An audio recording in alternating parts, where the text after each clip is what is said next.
Yo, RX back with another breakdown, and it is UFC Fight Night, Rakic versus Blachowicz. I think it's Vegas 54. I don't know, but yeah, we're back, second to last breakdown before break, because after next week's card we do got a break. But then we get back into the swing of things. So, yeah, but we got Rakic and fucking Jan this week.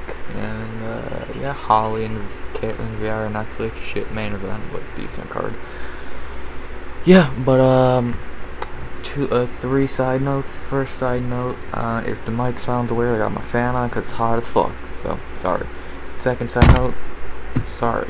Second side note, let's do a quick recap of 274 last week, because it was a pay-per-view and it was fine. Let's get into that real quick. Newsom and Garcia. Newsom was just better. Loopy and Carnelossi. Loopy looked fucking great. Vergara and Rodriguez could have went either way. Cortez and Gatto, very good chess match. Fiallo and Von Kamp, pretty much how I predicted. Blagoy and De Lima, I think De Lima got robbed. Royval and Schnell, simple. Chazon and Dumont, Chasson just hugged her for 3 rounds. Trinaldo and Danny Roberts has a fucking chin. Brandy Brown and Chaos, I gave the fight to Chaos personally, but could went either way. OSP and Shogun got badly robbed. T-Ferg and Chandler, it's done. Tony Tom's over. Carla and Rose, that fight was fucking terrible. And main event, Charlie Olives and Justin Gaethje. God damn, is Charles Oliveira really fucking good? Like, he is good. Yeah, it was, 274 was fine. I don't think the best pay-per-view of the year, but I would probably have second to 271, which was very good. I think most pay-per-views this year have been pretty forgettable. So, with that being said, last side note, please like, comment, sub, all the shit, 100 subs by the end of the year. As always, let's get into the breakdown. What's that, about 2 minutes? We'll love it. 11 fight card, 11 fight night, and it's actually not an awful card. These next 2 fight nights are not terrible, just they ain't amazing. I think this card is the perfect calm down to 274. And we actually start off with a very good fight. Nick Maximov versus Andre Petrovsky. Let's talk about Nick Maximov. A student of the Diaz brothers. He's 2-0. 2-0 in the UFC. The end of his debut beat Cody Brundage. And then in his last fight, he beat Punahele Soriano. I picked him as a dog there. I think he was like plus 150. Yeah, well, plus 165. I picked him as a dog in that fight.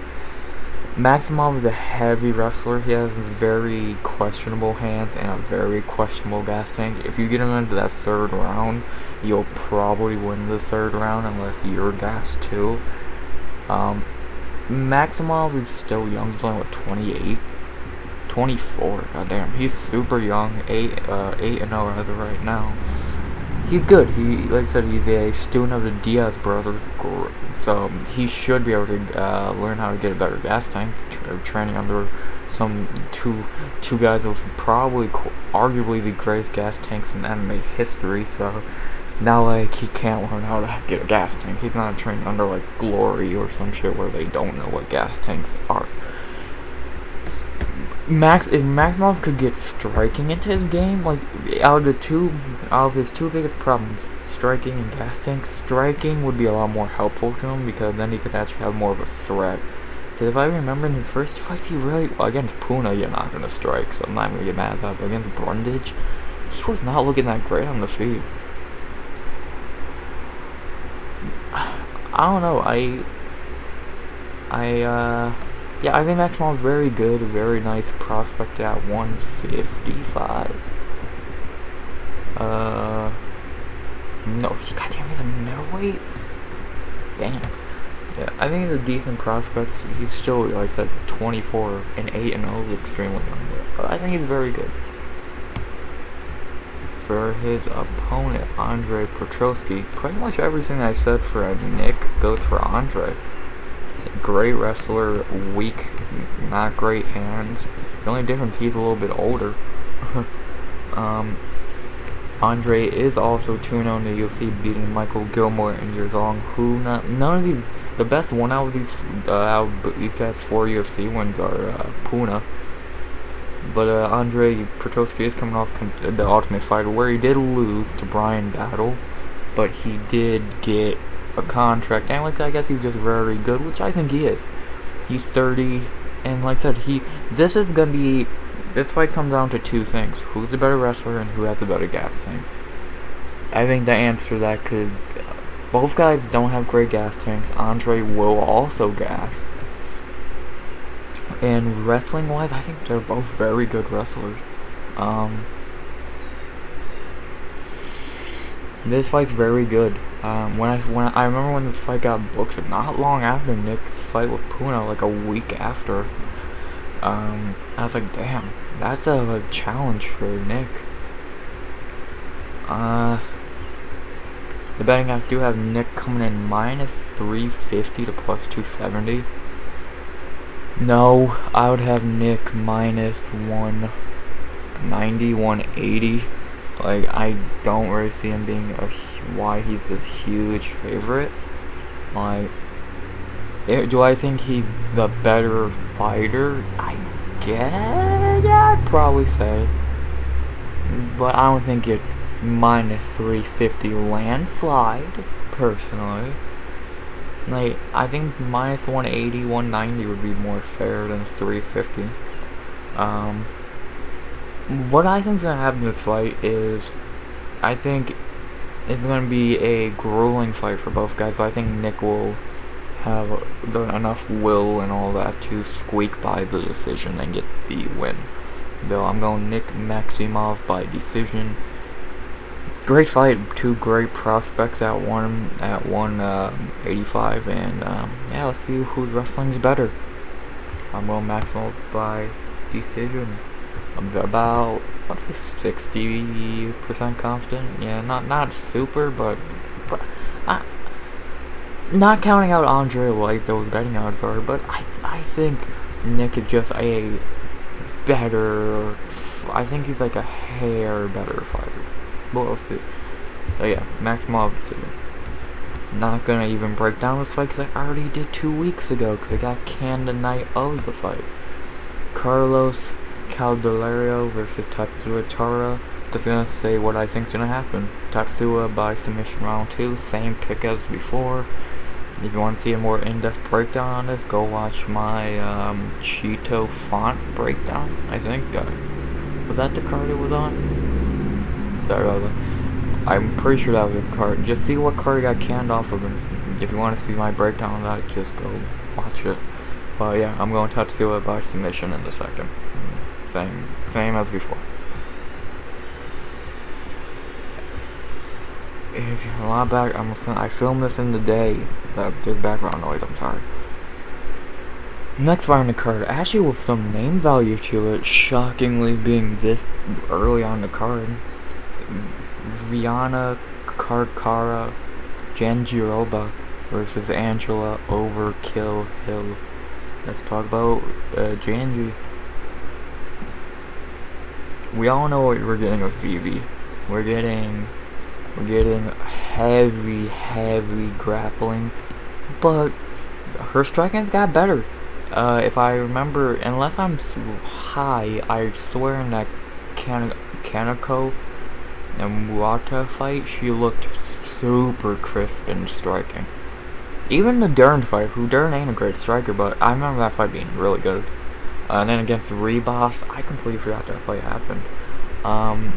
Ribass was just stronger, it seemed, better wrestler. So, I think Janjiroba was 30 something. She's 33. She's never gonna be a champion. She doesn't have the skill set, especially in 115 right now. She doesn't have a skill set. But she's good. Depending on how long she fights, she's 33 already. If she fights for another 5 years, I don't see her ever probably dropping out the top 5 the top 15 for a while. So, and right off the bat, she'd been fighting killers. In her first UFC fight, she fought the fucking champion now, Fargo. She's 3-3. Her only others are Carla, Dern, and Ribass. All great losses. Like, how you can't get mad at any of those. Her wins, yeah, Mallory Martin, Felicia Herring, and Kaneko Murata. Yeah, some very lame wins, but nonetheless, I don't mind Janjiroba. She's good. If she can improve on that striking, she could be deadly. And I don't get like, I forget who said this, but I've heard actually a lot of people say this. Why should you keep training something you're already great at? Like, Janjiroba does not need to train wrestling. She could easily just go all in on striking. She's not gonna forget how to fucking wrestle. That's not how the sport works. If fucking Tom Brady ain't gonna forget to throw a football if he doesn't fucking practice for a week. So it's like, I think Janjiroba should go all in on striking. But yeah, that's what I gotta say about Janji. Now let's talk about everyone's favorite robbery, quote quote, machine. And though I think only maybe 2 of her fights have been robberies. Angela Hill, 13-11. We all know again with Angela Hill, we're getting a dog in there, who's, no matter who she's facing, is always a test, unless it's Tisha Torres. She looked awful in that fight. But in her last 5 fights, she is 1-4, but really I think she should be 3-2. Because she lost to Claudia. That was not a robbery. She got completely robbed against Michelle Waterson. Beat Ashley Yoda. Got crushed by Tisha Torres again. And then I think she probably won that Amanda Ribass fight looking back. When I first watched it live, I didn't score it for Hill. But rewatching it, yeah, Hill won that fight, I think. I like Amanda Ribass, but I think Hill won that fight. But just going through Hill's record, she's fought pretty much everyone outside the like top dogs. Even though she fought Jessica Andrade, Claudia Gadelha was a top dog at one point. Amanda Ribass could be a top dog. So she beat Yan Xiaonan, Nina Nunes. So she's not fighting nobody. She's fighting the best of the best Thug Rose. So she's only, most of her losses are to like really good fighters. So I'm trying to think the best comparison I got for her. She's like, she's that old YZ veteran who will always give a challenge. She's a gatekeeper. She's the best fucking she's one of the best definitions of a gatekeeper I've ever met.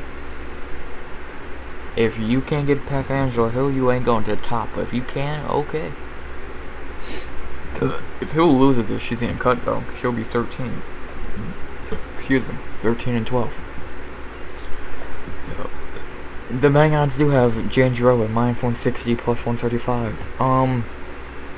Sure, Nah, I would have it kind of closer. I would have Janjiroba probably -125 plus 120. Very close to Janjiroba, slight favorite.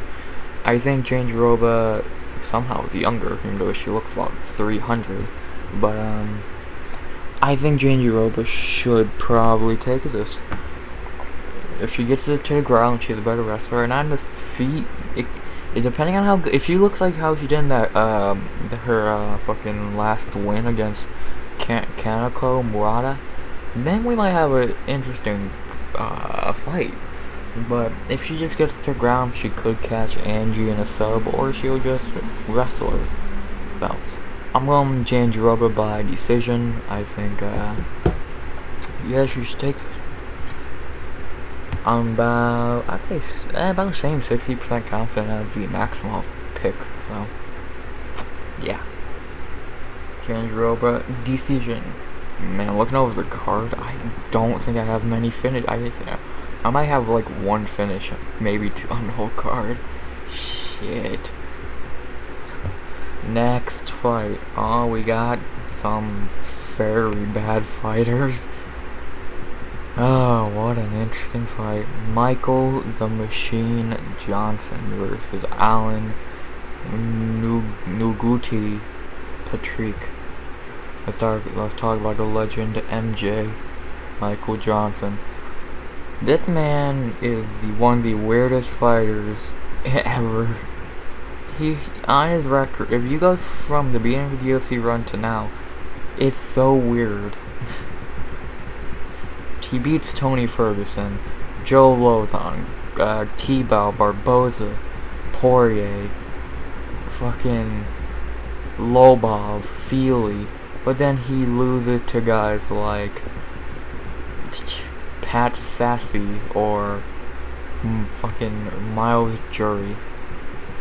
But my God, from 2015 to 20 through the end of 2017, he did not catch a break.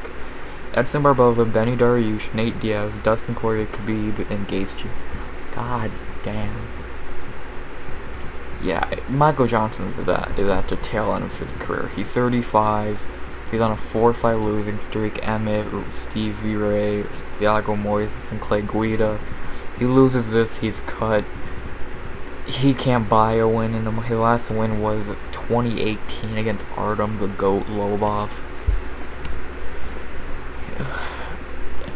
Yeah, he might get cut if he wins. He's a very weird fighter. Like, I was gonna say, you kind of know what you're getting from Johnson, but you don't, because you don't know what Johnson you're getting. You could be getting a guy who was a top 5 ranked fucking lightweight at a time, or you get a guy who fucking loses to Stevie Ray. So, yeah. Now let's talk about Alan Patrick. In his last fight against Mason Jones, he got completely dominated, but luckily he got eye poked and he quit like a bitch. Yeah, a lot less high praises for Alan Patrick. He is 1, 2, 3, 4, 5 and 4 in the UFC. So, yeah. His best win is probably Damir Hazovich, and his losses aren't great. He's on a 3-fight skid. If he loses this, he's definitely cut because he lost to Michael John. Really, this is loser leaves. Oh, the winner might leave too. This is a Bellator fight, pretty much. The betting odds have MJ minus 130 plus 110. No, near completely even. I don't know how you could have Michael Johnson the favorite. I'm 115 apiece. Patrick sucks so bad he can't be a favorite, and MJ so what the fuck he can't be a favorite. So yeah. Yeah. With that being said, I am sadly going with MJ. I'm not confident because it's MJ, but yeah, I think he can get a win here. I hope he gets. He needs it. I want to see MJ get a win. I want to see MJ get a win here, man. Come on. Yeah, I'm going MJ by decision. Not confident in the fight. I would say about 15% confident. That's probably the lowest confidence I've ever had since I started doing the confidence meter on these fights. But it's Michael Johnson. Unless even if he was fighting like James Vick or CM Punk, I wouldn't be that confident. Because you just don't know with MJ, so yeah. That's that, MJ decision. Next up, a fight that's actually kind of the biggest fight on the prelims ranking wise. And it is actually a very good fight. I like both these fighters. Viviane Vivi Araujo versus Andrea Kgb Lee. Yeah, we got some ranked 120, female 125. Let's talk about Vivi. Wow, what was betting odds? Wow. Let's talk about Vivi. Really, oh, damn it, topology. The Vivi's biggest problem is gassing. We've seen that before in her fights. She is 4-2 in UFC, even though I think 5-1. She got robbed against Shukaygian twice. Yeah, I don't mind Vivi. I think she's good. I don't see a title in her future or anything like that. Maybe a top 5 ranking at her ceiling, but besides that, I don't see. Sorry about that. I don't see much. She's beaten people like Alexis Davis, Roxy, and Montella De La Rosa, but has a loss to Jessica I. Ugh. That one must sting. Goddamn, Vivi's 35? Damn. Like I said, if Vivi can just not gas, she would probably win way more fights because she gasses badly. Her gas tank ain't good. Seems like a lot of fighters on this card, their flaw is fucking gas tank. No. Yeah. She's a good striker, decent on the ground, but your gas just ain't there. There's no gas in the car when you're with fucking Vivi. And now for Kgb Lee. She's on a nice 2-fight winning streak, beating Antonina Shevchenko and Cynthia Calvillo. After going on a 3-fight skid, but now she is back doing her thing. She is 5-3 in the UFC. Actually has some interesting wins. Evan Smith, De La Rosa, Dan Hardy's wife, Shevchenko, Calvillo. So she has nice wins. Her only losses are Lauren Murphy, fucking Roxy, and Joanne Wood. So can't get mad at those losses. Yeah. Yeah, weirdly she looked really great her last 2 fights. Yeah, I know, not against great competition. Antonina Shevchenko ain't that good. And neither is, what's her face, fucking, Cynthia Calvillo. But,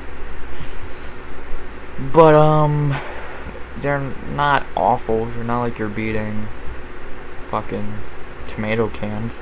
So, I guess look at it that way.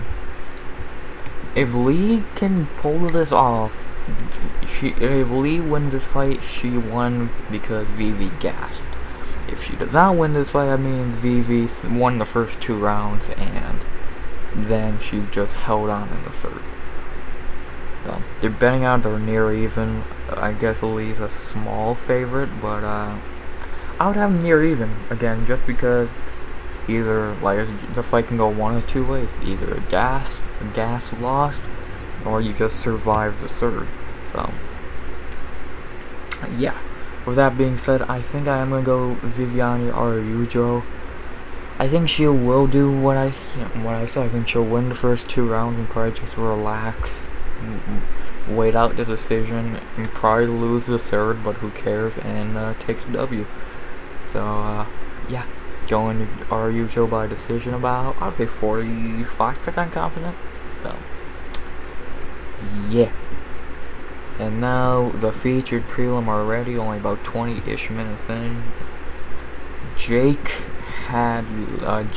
White Kong Hadley versus Alan Puro Oso Nascimento. Let's talk about the guy coming off Contender Series. I remember the big news about Hadley being signed. Dana fought with Shelby and etc. to get him signed. He seems like he's good. From all I've seen and heard, he seems like he's good. He seems like he very interesting. Very, very interesting. He's a Brit, so there's gonna be hype around him. And UFC wants some Brits. They need another Bisping. Patty looks like he could be the next hot shit from there, but we'll see. But yeah, Hadley, what a flyweight, get some eyes on flyweight if the kid really is the real deal. And, sorry about that. And, yeah. Not much to say because I've only seen him on Contender Series and a couple highlights. But yeah, he seems very good. Very good. For Nascimento, yeah, he ain't good. He ain't good. In his UFC debut against Tiger Ulanbekov, he got completely dominated pretty much. He put up a little bit of a fight, but not a huge fight. So, yeah. Put up a little bit of a fight, but not like an insanely great fight, so.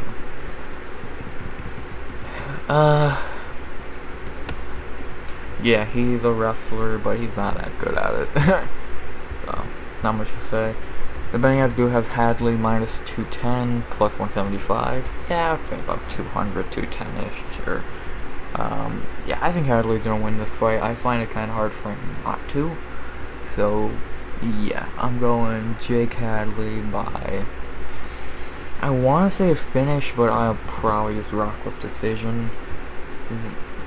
I'm interested. I want to say finish because I think that would be big for him.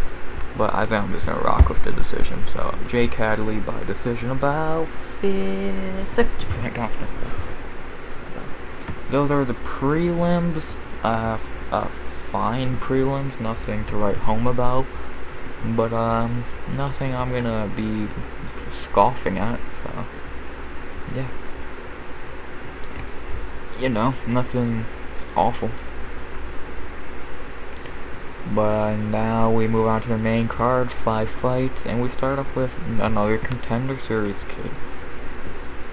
Not the first guy, name but the second. Frank the Crank Camacho versus Manuel El Loco Torres. Let's talk about Frankie the Tanky.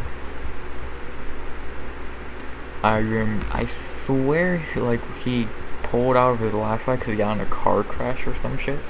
So smart. The guy's been in the UFC a minute if I remember. Oh yeah, holy shit. He's fought some fucking killers. Let me read you all his UFC losses. The Leech, Drew Dober, Geoff Neal, Benny Dariush.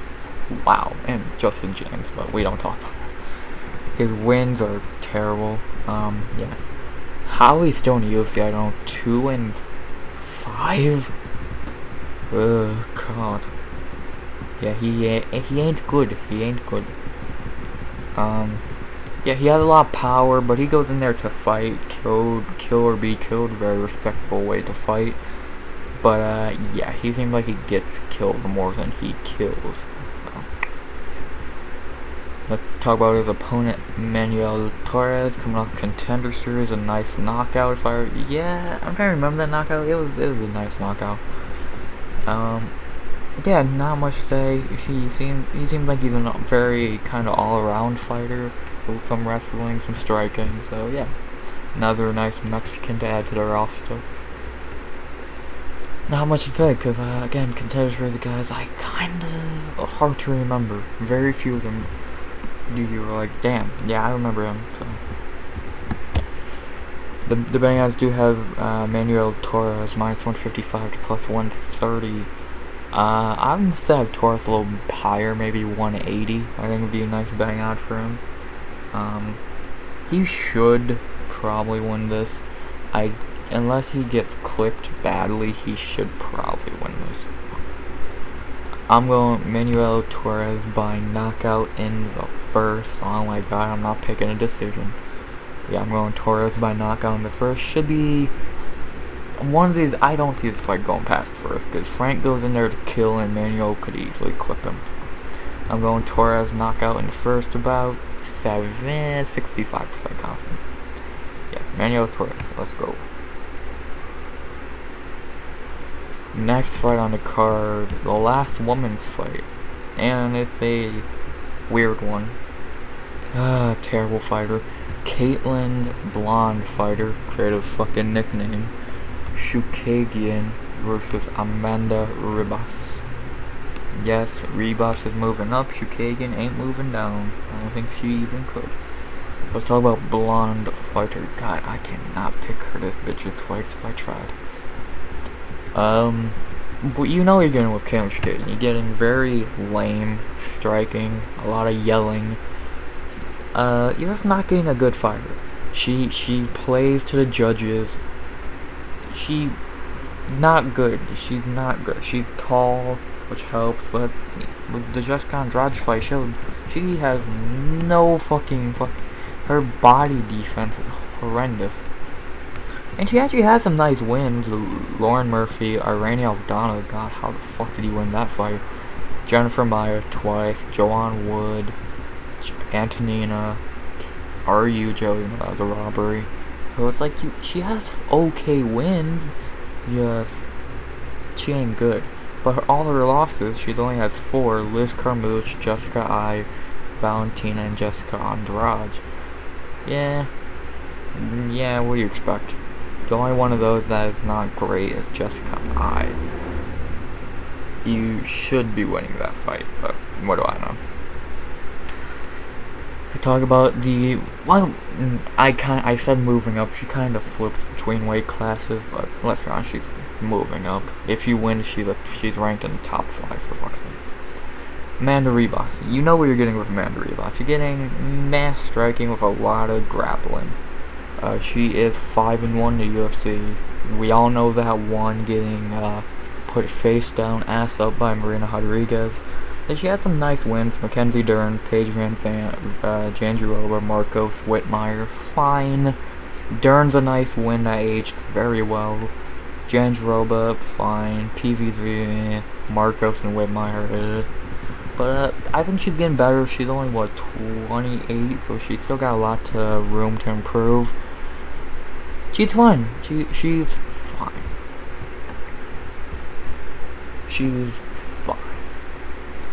Depending on if you have Shukaygian minus 150, plus 125 Amanda Ribass.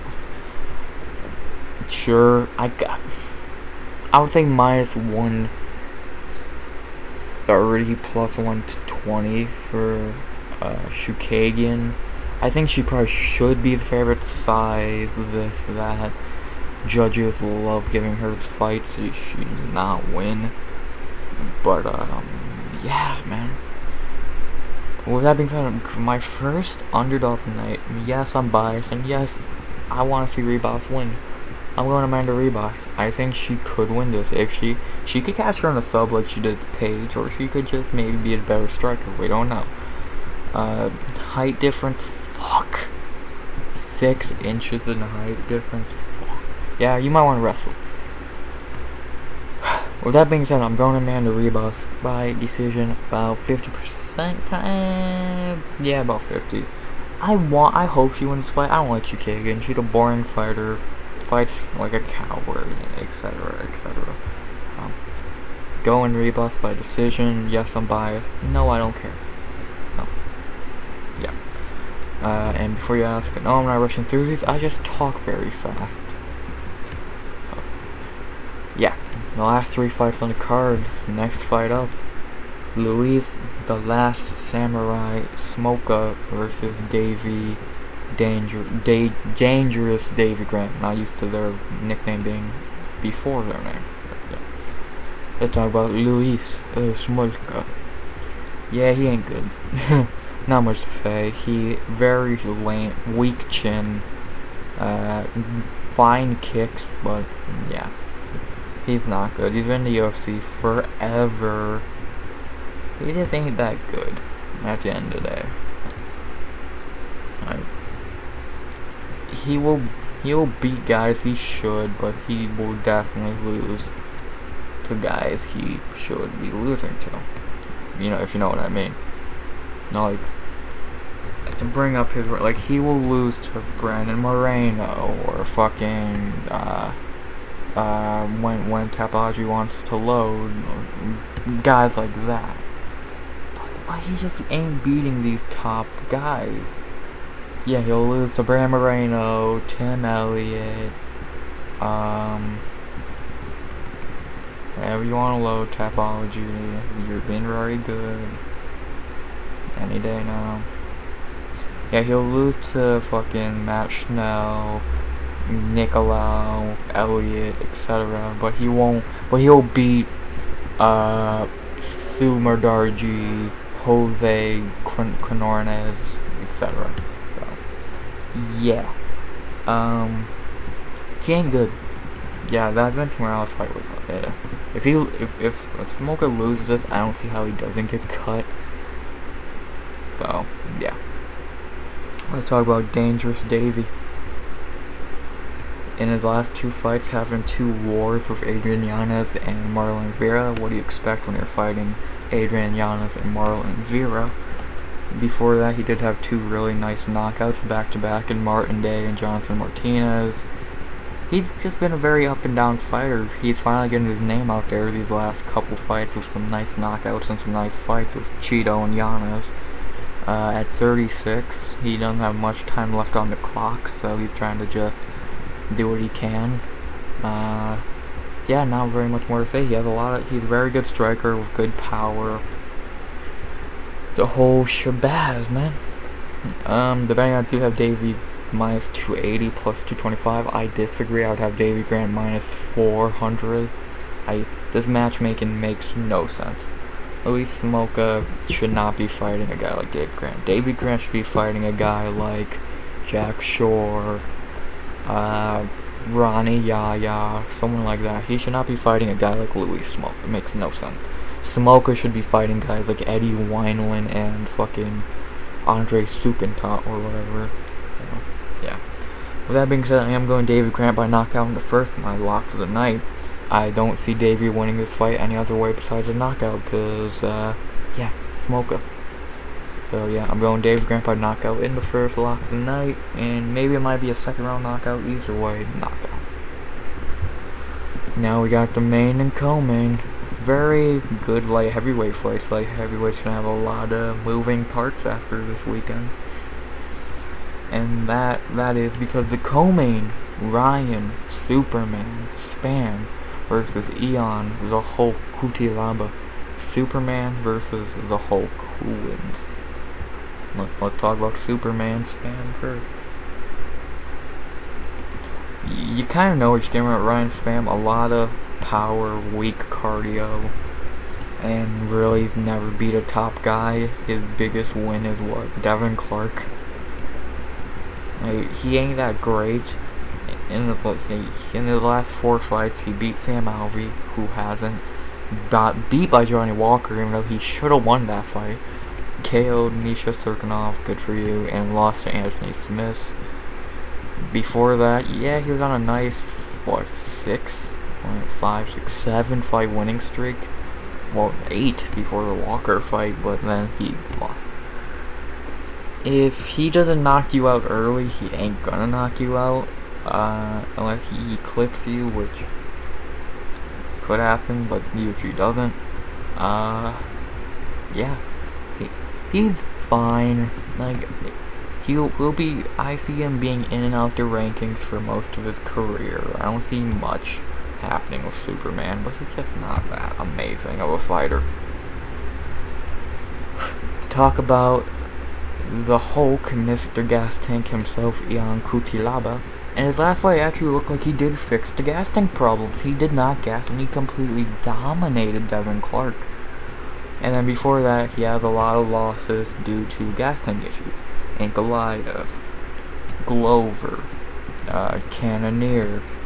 Like, the meme was, if you can make it past the first round with fucking Cutelaba, you'll either have a draw with him or not, or beat him.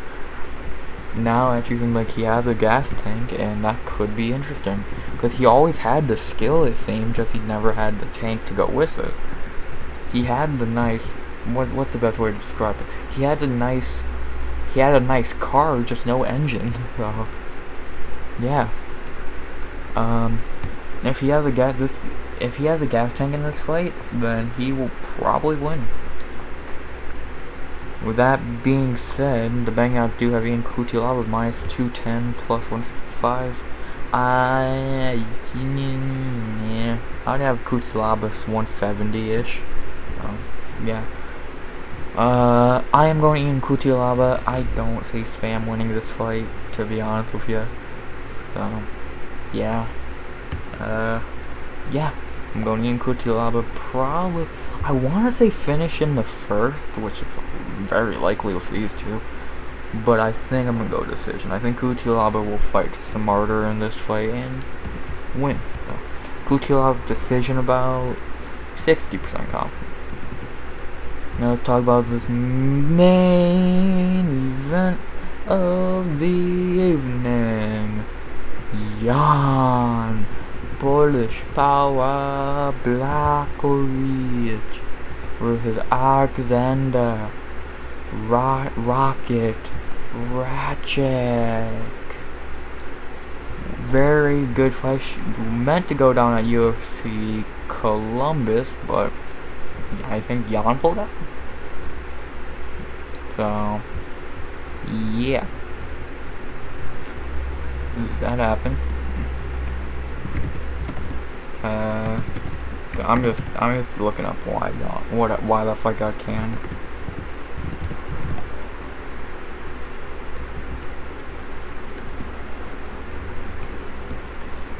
Yeah, Jan pulled out injury, but yeah. Let's talk about Polish Power. He finally won the gold. He got a lucky win against Israel Adesanya, and then he choked it against Glover. I see Jan's fucking moment in the spotlight going down from here. Yeah, you beat Jacare, Luke, Corey, Reyes, Izzy, but now it's kinda that title was like you got your crowning moment. Now I think you're done. Like, he's 38, 39, gonna be 40 next year, in a division that's just getting younger and better around him.